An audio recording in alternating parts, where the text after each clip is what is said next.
2 Wants to Know's Kevin Kennedy shows us how our own technology is being used to fight the pandemic. Life as we know it is slowly starting to get back to some kind of normal, but this virus continues to infect.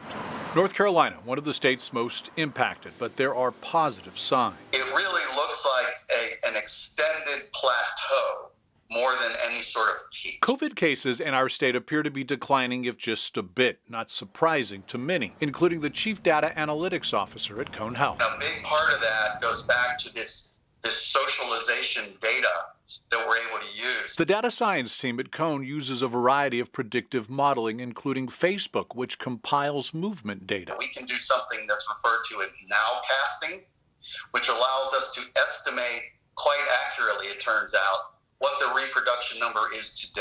The reproduction number is simply the number of people a carrier will pass the disease to. It does seem that the policies around masking and social distancing seem to be what have been associated with these decreases in reproduction numbers.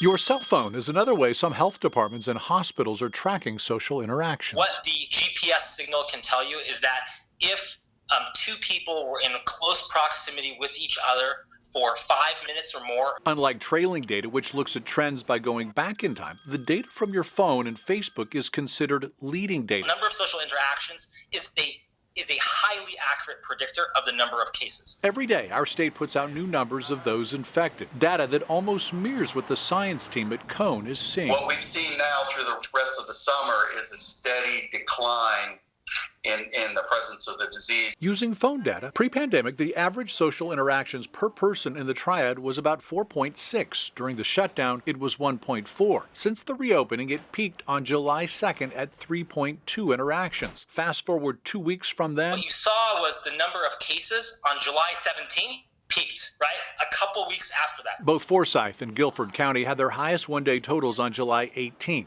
Now, the variable in all of this is masks, but the number of interactions is still proving to be an accurate predictor of future cases. Right now, those interactions in our area are still more than 3, which would indicate our COVID numbers won't be going down too much before September. Kevin Kennedy, 2 Wants to Know.